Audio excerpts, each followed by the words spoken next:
Hello everyone.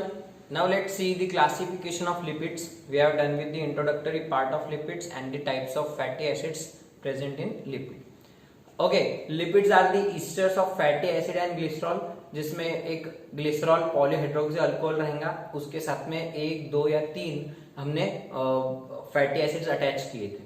Fatty acids can be either saturated or unsaturated depending upon the single or double bonds present in the structure of that acid. Okay अब classification का जो chart है, हमको classification में इतनी सारी चीजें देखनी है, बट इतना बड़ा क्लासिफिकेशन आपको डिटेल में जो दिया हुआ है जहां जहां पर, उतना डिटेल में हमें नहीं करना है. हमें कुछ फैक्चुअल बातें बस इन चीजों के बारे में पता रखनी है. अगर आपको याद आ रहा होगा क्लासिफिकेशन ऑफ, एक रिवीजन दे दो. कार्बोहाइड्रेट्स में हमने देखा था कार्बोहाइड्रेट्स अलग अलग प्रकार से क्लासिफाई किए थे on the basis of their nature, reducing और नॉन रिड्यूसिंग नेचर, एसिड और number of glucose units, hydrolysis, उस हिसाब से mono, di, poly, oligosaccharides, right. तो वैसा क्लासिफिकेशन यहाँ पर बहुत बड़ा दिया हुआ है, लेकिन हमको इतना डिटेल में नहीं करना है. मैं आपके सामने लिख कर दे रहा हूँ कि कौन से क्लासेस कहाँ क्या क्या आता है. प्रोटीन्स में भी हमने देखा था protein, simple proteins, conjugated proteins and derived proteins. Simple proteins में सिर्फ अमाइनो एसिड्स रहते.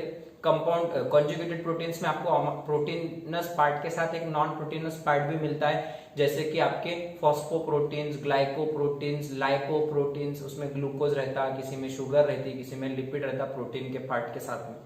वैसे ही आपके डिराइव्ड प्रोटीन्स रहते हैं जो हम डिग्रेडेशन ऑफ लार्ज प्रोटीन्स करके बड़े प्रोटीन के टुकड़े, प्रोटीओजेस, पेप्टोन्स, छोटे टुकड़े तैयार करते, तो वो हो जाते हैं derived proteins.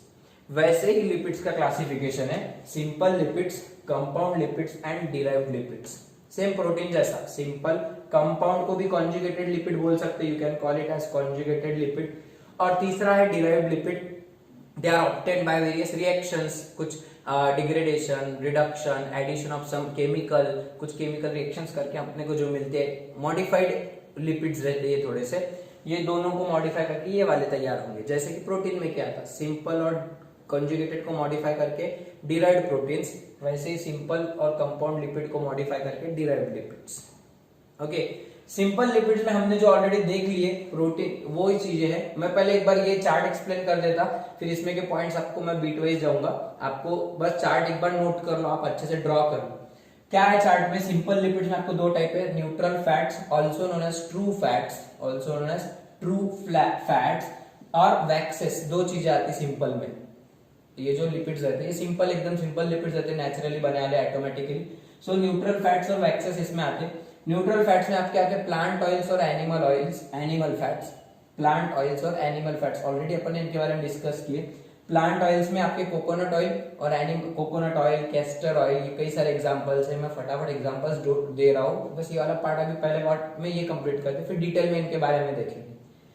Okay, coconut oil, castor oil, sunflower oil, groundnut oil, जितने भी ऑयल्स हम एडिबल ऑयल्स रहते हैं आपके, okay, all that are the plant oils. They are simple lipids. Okay, they contain large number of unsaturated fatty acids, hence they are liquid at room temperature. Unsaturated fatty acids are liquid at room temperature. Saturated fatty acids are more in animal fats, hence animal fats are solid at room temperature. For example, your butter, ghee, milk, cream, ये सब animal products है, animal से मिलने वाले products है. And yes, they are solid at room temperature due to presence of large content of saturated fatty acids in them. Okay, तो ये animal fats और plant oils, these are neutral fats. इनका structure कैसा बनाया था अपन ने, triglyceride का आपको याद आ रहा होगा. एक ग्लिसरॉल मॉलिक्यूल ड्रॉ करने का, 3 कार्बन वाला, उसको 3 OH ग्रुप लगाने के, और OH में के हाइड्रोजन रिमूव कर दो और उसको fatty acid 1 R1 R2 R3 वाला स्ट्रक्चर ज्वाइन कर दो. You get a triglyceride, right. 3 fatty acid और एक ग्लिसरॉल मॉलिक्यूल को ट्राइग्लिसराइड. वैसे डाइग्लिसराइड में 2 फैटी एसिड और एक ग्लिसरॉल. मोनोग्लिसराइड में 1 फैटी एसिड और 1 ग्लिसरॉल. याद आ रहा है कुछ? तो वो जो बनाए थे अपन ने, they are actually your simple lipids, neutral lipids. मैं ये फिर से नहीं बताने वाला है. अब we have done with the structure of formation of ester bond कैसे होता है, उसमें OH जोड़ देने का, H निकाल के ऑक्सीजन के साथ ज्वाइन करने का, वो जो था that was your simple lipid. ठीक है. वैसे ही वैक्सेस क्या रहते हैं, अपने को बस ये चीजें डिटेल में देखनी. वैक्सेस में कई एग्जांपल्स है. बी वैक्स, हनी बी का जो वैक्स रहता, हनी का जो पूरा हनी कोम बनाना रहेगा, so that honeycomb is made up of bee wax. Okay, it is secreted by the body of from the skin. There are bee wax glands located on the body skin of that bee insect, honey bee. और वो जो रहेगा it will secrete that wax that will help in formation of that chamber like honeycomb chambers in the honeycomb. तो bee wax. Wax D स्पर्मेसिटी या spermaceti, SPERMACETI, spermaceti. Then lanolin. Then animal waxes, plant waxes और your artificial paraffin wax. Animal wax, plant wax और paraffin wax. Animal wax में आपके दो sebum और cerumen और cutin suberin, these are plant waxes. Cutin and suberin हमने cell wall में देखा था इनका नाम. ओके, और paraffin wax is the artificial wax, candle wax. Okay, paraffin wax. वैसे इनके बारे में डिटेल में देखेंगे nextly. First of all let's have a look here. Then compound lipids, they consist of simple lipids along with some other groups. Fatty acid रहेगा उसमें, glycerol मतलब alcohol रहेगा, पॉलीहाइड्रोक्सी अल्कोहल. ये तो सिंपल लिपिड हो गया. लिपिड का general formula क्या था? Lipid is equal to polyhydroxy alcohol plus fatty acids. Polyhydroxy alcohol जिसमें अपन ने ग्लिसरॉल लिए थे, 3 हाइड्रोक्सी ग्रुप थे उसमें, तो वो पॉलीहाइड्रोक्सी अल्कोहल हो गया. और उसमें अपन ने फैटी एसिड जोड़े थे 1, 2 या 3. ये हो गया सिंपल लिपिड. लेकिन इसमें जब फॉस्फेट ग्रुप, कोई तो भी नाइट्रोजिनस ग्रुप, नाइट्रोजन वाला बेस, कोई तो भी शुगर आ गई, कोई प्रोटीन आ गया उसके अंदर, एडिशनल ग्रुप कोई अगर ऐड हो रहा, so these are the lipids which are having simple lipid along with some other group like phosphate group, sugar, proteinous group. So they are called compound lipids or conjugated lipids. So they are not true lipids because they are having some other structure, other chemical material in their structure. तो ये हो गए compound lipids. इसमें आएंगे आपके phospholipids, glycolipids, lipoproteins या lipoproteins और स्पिंगोलिपिड्स. 4 major groups है इसके अंदर. फॉस्फोलिपिड्स, ग्लाइकोलिपिड्स, लाइपोप्रोटीन्स और स्पिंगोलिपिड्स. ओके, फॉस्फोलिपिड्स नाम से समझ रहे, इसमें फॉस्फेट ग्रुप वगैरह प्रेजेंट रहेगा. We will see how. इसमें आएंगे लेसिथिन और cephalin. Lecithin and cephalin, these are the two, they are present here. Glycolipids में क्या आएंगे देखेंगे एग्जांपल, इनके भी एग्जांपल्स अपन ऐड करें. Okay, then your derived lipids, these are the derived lipids. As the name suggests, they are derived by some reactions like your reduction reaction, oxidation reaction, some other addition reactions, substitution reactions on the simple and compound lipids. इनमें कुछ तो भी changes करने का, इनके अंदर कुछ तो भी अपन रिएक्शन करेंगे, अपने को मिलेंगे स्टेरॉल्स. अल्कोहलिक ग्रुप्स इसमें ज्यादा रहेंगे. स्टेरॉइड्स. ओके, वैसे ही रहेंगे टर्पिन्स और prostaglandins. these are present here.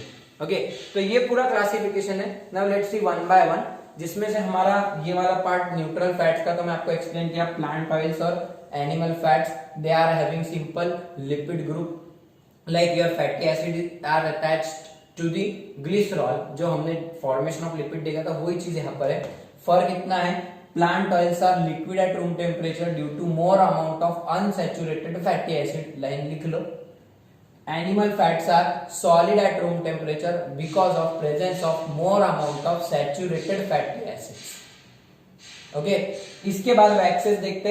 B wax, as you know, it is secreted by the body of bee. अभी बात की उसके बारे में, तो बी वैक्स आपको पता ही है. हनीकॉम जो रहेगा it is waxy and it is made up of the secretion that comes from the wax glands of honey bee. Okay, वैसे ही वैक्स डी नाम का एक वैक्स रहता. Again it is a lipid, simple lipid. इसके अंदर sugar, अपने glycerol और fatty acid रहेंगे. ये बहुत इंपॉर्टेंट है. Wax D is secreted by the bacteria. It is a bacterial wax. It is secreted by the bacteria. Note down this one. Secreted by bacteria such as the bacteria that cause TB, bacteria that cause TB, bacteria that cause leprosy. TB आपको पता है क्षय रोग. TB में खांसी आती है, lungs में इन्फेक्शन बेकार हो जाता बहुत, और लंग्स में से ब्लीडिंग होती है. एल्वियोलाई में एकदम बहुत ज्यादा पैथोजेनिक ब्लीडिंग. उसकी वजह से उसको खांसते टाइम खांसी के साथ में ब्लीडिंग होती, थूक के साथ में उसके स्प्यूटम के साथ में उसके ब्लड भी निकलता, और उसकी वजह से उसकी डेथ भी हो जाती. ब्लीडिंग की प्रॉब्लम होकर एल्वियोलाई ठीक से काम नहीं करते. तो वो जो टीबी रहेगा, tuberculosis, that is cause due to mycobacterium tuberculi. Mycobacterium tuberculi ये बैक्टीरिया रहता है, we will study about it in 12th standard in human health and diseases. वो बैक्टीरिया क्या करता है, ये वैक्स डी नाम का एक सब्सटेंस रिलीज करता है, जिसकी वजह से अपने एल्वियोलाई के अंदर एक वैक्सी कोट तैयार हो जाता है और हमारे एल्वियोलाई ठीक से एयर अपने वहां पे एक्सचेंज नहीं कर सकते। तो तब उसकी वजह से उसको ब्रीदिंग डिफिकल्टी होती है और वहां पे से ब्लीडिंग होती और वो पर्सन की डेथ भी हो सकती है। उसी तरीके से लेप्रेसी में क्या होता है, जो लेप्रेसी कॉजिंग बैक्टीरिया है आपका, so that leprosy causing organism pathogen, आपको उसका नाम सर्च करना है। So that leads to secretion of leprosy मतलब कुष्ठ रोग, लेप्रेसी मतलब कुष्ठ रोग, जिसमें आपकी बॉडी के ऊपर जो पर्सन रहेगा, सफरिंग पर्सन, पेशेंट, उसकी बॉडी पर पैचेस आएंगे स्किन के ऊपर व्हाइट कलर के वगैरह, कई बार फिंगर्स उसके डिफॉर्म हो जाते, टूट जाते, कई बार आपने देखे होंगे ऐसे कई लोग जो जनरली रेलवे स्टेशन वगैरह ऐसे एरिया में बेचारे कुछ बेगर्स वगैरह रहते हैं, उनको इस तरीके से बीमारी रहती, दैट इज लेप्रेसी। तो लेप्रेसी कॉजिंग जो माइक्रो ऑर्गेनिज्म है, it also releases this wax D and that leads to break down of the fingers, break colouring, formation of patches, pigmentation on skin. So वो जो रहेगा that bacteria also secretes wax D. तो आपको MCQ मिलेगा, wax D is obtained from, it is obtained from, it is released by the bacteria. B wax is obtained from B, wax D from bacteria causing TB and leprosy. Okay. Next है तुम्हारा spermaceti और spermaceti. This is found in the sperm whale. बहुत बड़े whales रहते हैं, आपको blue whales पता है, वैसे sperm whales रहते हैं। So उनके जो brain रहता है उनका upper part, तो whale का आपको जो बड़ा सा हेड जैसा पार्ट रहेगा, so वहां पर स्पेशल ऑर्गन रहता है spermaceti ऑर्गन, उसके अंदर एकदम hardest wax, it is the actually hardest wax in world.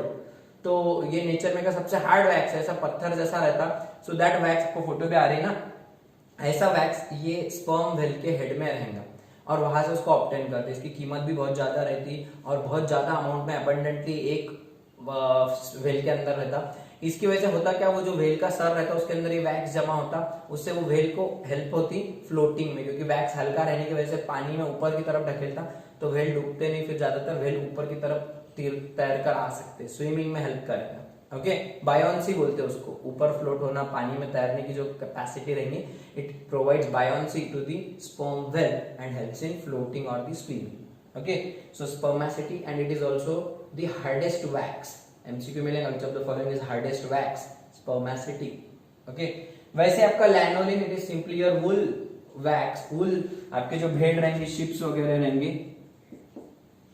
Okay, तो शिप वगैरह जो रहते, भेड़े वगैरह, कश्मीर वगैरह आपने देखे होंगे, तो उनके जो बाल रहते हैं उसके ऊपर पूरे एक लेयर ऑफ वैक्स प्रेजेंट रहेंगी, it is called lanolin. Okay, then your animal waxes, इसमें अपने सेबम और cerumen. Sebum is the wax of your body present on the body and the hair of your skin. तो यहाँ पे special glands present रहते हैं अपने skin में, दो प्रकार के, sweat glands and sebaceous glands. Sweat glands they secrete sweat, that is your watery secretion, पसीना जो आता, घाम जो येतो आपल्याला, राइट। वैसे ही cerumen, that sebaceous glands in your skin, they are called the wax glands of skin. They secrete this sebum which helps in maintaining the soft skin, maintaining the soft hair, body hair on the human body as well as on other animal bodies. So sebum is secreted by sebaceous glands. Sebaceous glands. Okay. वैसे cerumen is secreted by the ear. Ear glands रहते हैं, ear के अंदर जो sebum रहेगा, year में के जो सेबेशियस ग्लैंड्स रहेंगे, they are called ceruminous glands because they secrete cerumen, special ear wax, कान के अंदर रहता है वो वैक्सी, बराबर। वहां पे पानी नहीं जाना, ज्यादातर पानी गया तो कान का पड़ रहा है, आपको प्रॉब्लम हो सकती, कान दुखता, फिर कई बार पेन इन ईयर, सो वो नहीं होना चाहिए, इसके लिए वहां पे वैक्सी कोट रहता और उसके से पानी बाहर निकल जाता वापस से, and that wax is your cerumen. Okay, ear में प्रेजेंट, ये पूरी स्किन पर रहता। Cerumen, sebum is secreted by sebaceous gland and cerumen is secreted by ceruminous glands. Okay, then plant wax में क्यूटिन और suberin.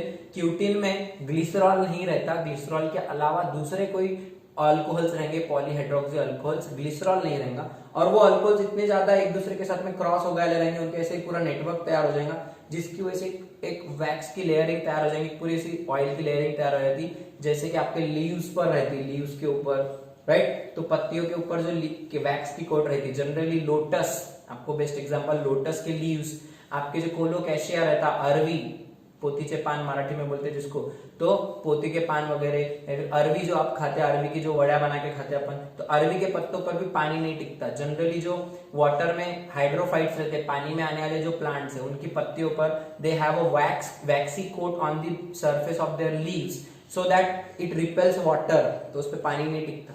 So that is due to your presence of cutin. Cutin is made up of fatty acids and alcohol, that is your polyhydroxy alcohol, but here the alcohol is not glycerol and alcohols are cross esterified, they are intensely esterified to form network, okay, that repels water. Similarly, suberin is found in the cell walls of the plants, which is impervious to water, again because waxes are not permeable to water, they are impermeable to water.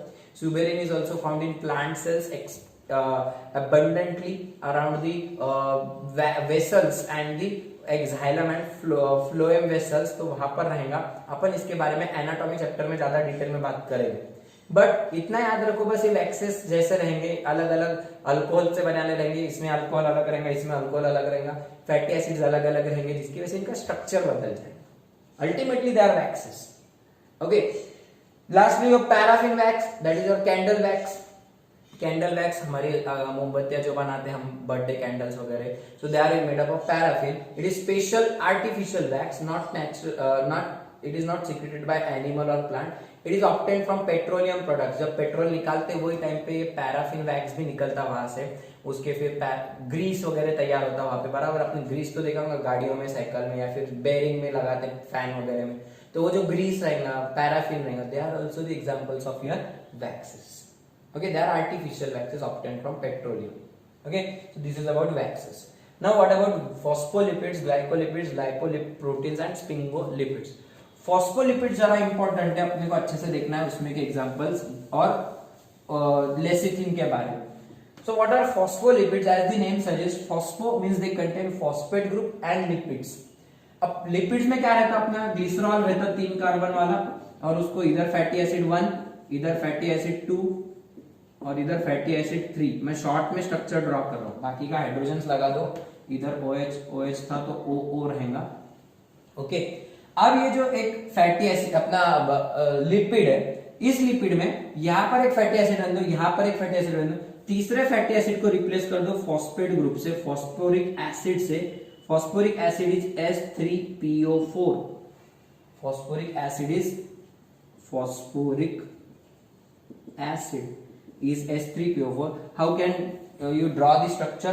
PO4, okay, और H3, मतलब इधर एक H इधर एक H, और इसको double bond कर दो, फॉस्फेट की वैलेंसी 5, ओके, ऑक्सीजन की वैलेंसी 2, तो ये balance. This is your phosphoric acid, okay. इसको यहाँ पे अटैच कर दो, मैं ये स्ट्रक्चर अब पूरा नहीं ड्रॉ करने वाला हूं, सिंपली यहाँ पर फॉस्फोरिक एसिड, ओके, ये ड्रॉ करने का यहाँ पे, डबल बॉन्ड्स यहाँ पे बनेंगे, यहाँ का H निकल जाएगा क्योंकि ये इसके साथ में बॉन्ड बना है। सो क्या करना है, अपने सिंपल लिपिड में जो तीसरा अपन फैटी एसिड रहता, just replace it by your H3PO4, phosphoric acid, this becomes your phospholipid, this is the simplest phospholipid, okay. अब इसमें जो फॉस्फेट ग्रुप है, ये वाला फॉस्फोरिक एसिड है, this is polar group, and this part fatty acid वाला जो part है, this is non polar part. Polarity क्या रहती है, इसका हाइड्रोजन निकाल के आप इसको निगेटिव चार्ज लगा सकते हैं, इसका हाइड्रोजन निकाल के इसको निगेटिव चार्ज, मतलब यहाँ पे पोलैरिटी डेवलप हो सकती, you can develop polarity at this. लेकिन यहाँ पे फैटी एसिड्स के एंड पे R1, R2, R3 रहता, मतलब आपके अल्किल ग्रुप्स रहेंगे R1, R2, R3। Alkyl groups के अपन हाइड्रोजन निकाल के दूसरी चीज डाल सकते हैं, लेकिन पॉजिटिव नेगेटिव चार्ज यहाँ पे डेवलप नहीं होता, it becomes your non polar part. अपने को इतना ज्यादा डिटेल में जाना नहीं है, आपको इतना ही याद रखना है, phospholipids they consist of both polar and non-polar heads, non-polar part, polar part as well as non-polar part, hence they are said to be amphipathic, amphipathic in nature, मतलब उनमें पोलर ग्रुप भी है, नॉन पोलर ग्रुप भी। जैसे कि अपने amphoteric nature of amino acid देखा था, यहाँ पे पॉजिटिव निगेटिव दोनों रहता, तो यहाँ पे पॉजिटिव निगेटिव वाला मामला नहीं है, यहाँ पे पोलर और नॉन पोलर वाला दोनों एंड्स है यहाँ पर, जिसकी वजह से इसको अपन एम्फीपैथिक बोल, एम्फोटेरिक नहीं बोलेगा, एम्फीपैथिक बोलेगा। ओके, अगर आपको सेल मेम्ब्रेन का स्ट्रक्चर याद आ रहा होगा, जिसमें अपने देखे थे सिंगर और निकोलसन मॉडल, जिसमें अपने लिपिड बायलेयर रहते और उसमें प्रोटीन्स फ्लोट होते रहते, तो जो लिपिड्स रहते, so that lipids are made up of phospholipids having polar heads and non-polar tails, बराबर, hydrophilic polar heads and hydrophobic polar tails। तो ये जो हाइड्रोफिलिक है, this is the polar part and these tails are hydrophobic, these are lipid parts। Okay, तो वही phospholipids की मैं बात कर रहा हूं। अब इसमें बनता कैसे समझ में आया, दो फैटी एसिड रहेंगे और तीसरा जो फैटी एसिड रहेगा उसके बदले एक फॉस्फोरिक एसिड डाल देने का। ओके, तो दिस इज योर फॉस्फोलिपिड। अब आपको जो स्पेशल स्ट्रक्चर दिया है लेसिथिन का, अगर आप ऑब्जर्व करें एनसीईआरटी की जो पिक आपके सामने आ रही है, this is lecithin, it is a phospholipid. Lecithin is a phospholipid, जिसमें आप देख रहे हैं पहला वाला R1 इधर दिया है डायग्राम में, R2 ये साइड से दिया है, मतलब फर्स्ट फैटी एसिड है, सेकेंड भी फैटी एसिड है, तीसरा जो है fatty acid, that third fatty acid is replaced by phosphate group and along with that phosphate group there is a nitrogenous structure known as choline। यहाँ पे जो attach करे वाला है पूरा ये जो फॉस्फेट ग्रुप है, फॉस्फोरिक एसिड है, इसको एक पूरा कार्बन कार्बन का स्ट्रक्चर अटैच करे वाला है। यहाँ पे नाइट्रोजन है और इधर से कार्बन कार्बन ऐसे कुछ है। ओके,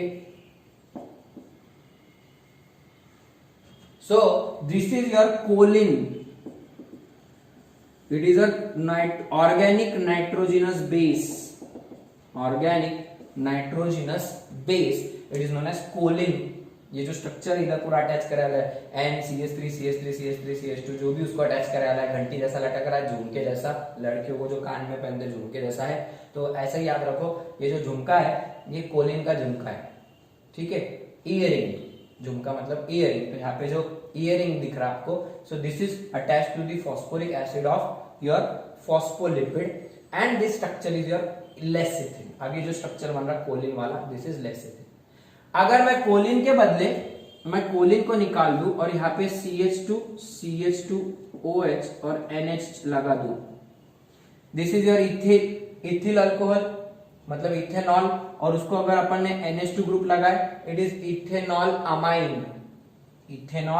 अमाइन, और ये अमाइन में का एक हाइड्रोजन निकाल के यहाँ पे बॉन्ड बना दिया, तो मैं क्या हो रहा, कोलिन निकल गया, और कोलिन के बदले अगला नाइट्रोजनस ऑर्गेनिक बेस अपन ने यहाँ पे ज्वाइन किया।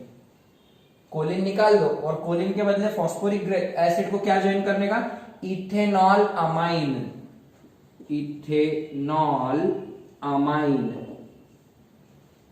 Okay, instead of choline simply join ethanol amine, you will get cephalin। ये जो स्ट्रक्चर तैयार हो रहा है क्या बन जाएगा, सेफेलिन। मतलब इतना याद रखना है, lecithin consist of choline nitrogenous base whereas cephalin consists of ethanol amine nitrogenous base। Choline किसमें प्रेजेंट है, लेसिथिन में, और इथेनॉल अमाइन किसमें प्रेजेंट है, सेफेलिन। बाकी स्ट्रक्चर कैसा है, ग्लिसरॉल है, उसको दो फैटी एसिड है और फॉस्फोरिक एसिड, बस बदलने वाला क्या है, नाइट्रोजनस बेस। समझा, मतलब फॉर्मेशन ऑफ फैटी एसिड आपको समझ गया इतना। दो फॉर्मेशन ऑफ फॉस्फोलिपिड कैसे, ग्लिसरॉल, उसको तीन fatty acid, instead of third one add phosphoric acid, you will get a simple phospholipid, add a nitrogenous base, add phosphoric acid, and you will get the examples। if the nitrogenous base is your choline, that NCH3CH3CH3, it is your choline, and if you replace it with CH2CH2OH NH, it will be your ethanol amine, you will get cephalin। समझ में आया formation of दोनों examples कैसे बनाया अपन ने, जिसमें Colin है वो आपका लेसिथिन है, जिसमें इथेनॉल अमाइन है वो आपका सेफेलिन है। Okay, so this is how you can get structures भी आपके सामने, आप कंपेयर करो, ओके, पॉज कर करके, सो आपके सामने स्ट्रक्चर्स भी आए, so you will get this two phospholipids. Lecithin जो है बहुत इंपॉर्टेंट है, it is found abundantly in cell membrane, plasma membrane में बहुत ज्यादा मिलता है, सेल का जो मेम्ब्रेन रहेगा वहां पे बहुत ज्यादा लेसिथिन मॉलिक्यूल्स रहते हैं। लीवर में रहता, स्प्लीन में रहता, ब्रेन में रहता, जितने भी मेम्ब्रेन्स रहेंगे आपके, ईआर का मेम्ब्रेन, न्यूक्लियस का मेम्ब्रेन, अलग अलग जगह के सेल मेम्ब्रेन्स में आपको लेसिथिन अबंडेंटली मिलेगा। उसी तरीके से सेफेलिन, as the name suggest, cephalo मतलब ब्रेन, तो ये भी ब्रेन, लीवर, यहाँ पे बहुत जगह पे मिलेंगे आपको, स्प्लीन वगैरह आपके, इससे आपके जो वाइटल ऑर्गन्स है बॉडी के, it will be abundantly present in that, okay. इनके फंक्शन क्या रहेंगे, वहां पे अलग अलग ट्रांसपोर्ट करते हो, ट्रांसपोर्ट में हेल्प करेंगे, plus they also help in reduction of the pressures in the lungs. Cephalin का तो मेन काम रहता है लंग्स में एयर प्रेशर जो रहेगा, एल्वियोलाई को एक्सचेंज प्रेशर वगैरह जो कंसेप्ट रहती है, we will study in breathing and respiration. तो ये जो पार्ट है, प्रेशर वहां पे रेगुलेट करने का काम करते हैं cephalins in lungs, they help in regulating the pressure in the alveoli of lungs. But lecithin का एमसीक्यू तो आकर गए वाला है नीट में कि which of the following lipid phospholipid is a phospholipid, तो lecithin is a phospholipid, it is present in cell membrane, it is present in cell membrane, okay. समझ में आया फॉस्फोलिपिड वाला पार्ट, उसमें polar head, non polar part fatty acids और polar part phosphoric acid रहता। Nitrogenous base, this is also polar part, this is also polar part, okay. तो ये polar part और फैटी एसिड वाला नॉन पोलर पार्ट, ऐसे दोनों present है। Due to presence of both it is said to be amphipathic chemical, okay, amphipathic in nature, okay. Now next see, let's see the glycolipids. Glyco means sugar, glyco means sugar. Which sugar is present in these lipids? So sugar is your galactose. कौन सी sugar present है यहाँ पे, galactose, fatty acid और glycerol, galactose, fatty acid और glycerol. General फॉर्मूले के जैसा बना लो, बोला क्या बन जाएगा, फॉस्फोलिपिड का फॉर्मूला क्या बनेगा, glycerol plus 2 fatty acids plus phosphoric acid group, right. Lecithin में क्या है, glycerol, 2 fatty acids, phosphoric acid plus choline, और सेफेलिन में क्या है, glycerol, 2 fatty acids, phosphoric acid plus, instead of choline what will be having here, ethanol amine, okay. एक line में याद रखने के लिए इजी जाएगा। सर मैंने जब भी लेसिथिन वर्ड यूज किया, you should be able to answer, sir it is having choline nitrogenous base, and whenever I am talking about cephalin, you should just remember the word ethanol amine, आपके दिमाग में तुरंत click होना चाहिए, okay. वैसे glycolipid में क्या है, ग्लाइको मतलब क्या है, शुगर है, कौन सी शुगर, गैलेक्टोज, और लिपिड मतलब ग्लिसरॉल और फैटी एसिड। वैसे लाइपोलिपिड के अंदर क्या है, लिपिड है, मतलब ग्लिसरॉल है, फैटी एसिड है, this is lipid part, okay. ये तो नॉर्मल लिपिड है, और उसमें प्रोटीनस पार्ट है, मतलब अमाइनो एसिड्स की चेन है, उसमें chain of amino acids present है। वैसे स्पिंगोलिपिड्स, ओके, व्हाट आर स्पिंगोलिपिड्स, स्पिंगोलिपिड्स में अमाइनो अल्कोहल्स रहेंगे, अमाइनो अल्कोहल्स प्लस कोलिन भी रहेगा, इसमें प्लस कोलिन भी रहेगा, अमाइनो अल्कोहल्स, कोलिन। अब मैं स्ट्रक्चर्स में नहीं जाने वाला, अपने को स्ट्रक्चर से कुछ भी लेना देना नहीं, अपने को सिर्फ फंक्शंस इंपॉर्टेंट है उनके, but still I am taking it in detail, ताकि आपको दूसरी जगह कहीं मिले तो आपको परेशानी ना, ओके। सो लिपिड, लाइपोलिपिड, प्रोटीन्स में आपको लिपिड्स के साथ अमाइनो एसिड्स मिल जाएंगे, लिपिड्स के साथ प्रोटीन्स मतलब अमाइनो एसिड्स। लेकिन स्पिंगोलिपिड्स जो है ये जरा इंपॉर्टेंट है, ब्रेन वगैरह में 10% तक स्पिंगोलिपिड्स प्रेजेंट रहते हैं, ब्रेन के जो लिपिड्स रहेंगे। बाकी आरबीसी में भी बहुत ज्यादा प्रेजेंट रहेंगे, अपने नर्व फाइबर्स के आजू बाजू प्रेजेंट रहेंगे, so they form a sheath called myelin sheath, around nerve fibre is made up of, around nerve fibre, आपके जो नर्व्स रहेंगे ब्रेन से निकले वाले अलग अलग nerves, so they are covered by myelin sheath, and that myelin sheath is made up of sphingolipids, okay. They consist of amino alcohols, long chain of amino alcohols and choline along with it in their structure. तो इस तरीके से बहुत complex lipid रहेंगे, बड़े बड़े lipid रहेंगे ये, so they help in providing the insulation around the structure, जैसे कि नर्व के आजू बाजू इंसुलेटरी मटेरियल का काम करेंगे, ओके, शॉक एब्जॉर्बेंट का काम करेंगे, so they are very complex in structure, ठीक है। तो इस तरीके से ये आपके हो गए कंपाउंड लिपिड्स। एग्जांपल्स ध्यान में आए, लेसिथिन की लोकेशन ध्यान में, प्लाज्मा मेम्ब्रेन में, इसकी भी ब्रेन वगैरह, प्लाज्मा मेम्ब्रेन वगैरह, लंग्स में इंपॉर्टेंट है, ये ब्रेन में भी रहेगा, ये भी ब्रेन में, स्प्लीन में है। इनकी location, glycolipids are abundantly found on cell membranes, ठीक है, सेल मेम्ब्रेन्स के ऊपर रहते हैं। Lipoproteins also cell membrane, bacterial membranes वगैरह के ऊपर रहेंगे। Then sphingolipids, they are found around, they are found 10% lipids are about in your brain nervous system are sphingolipids. They are also found around the nerve fibers forming the myelin sheath that acts as insulatory material around the nerves.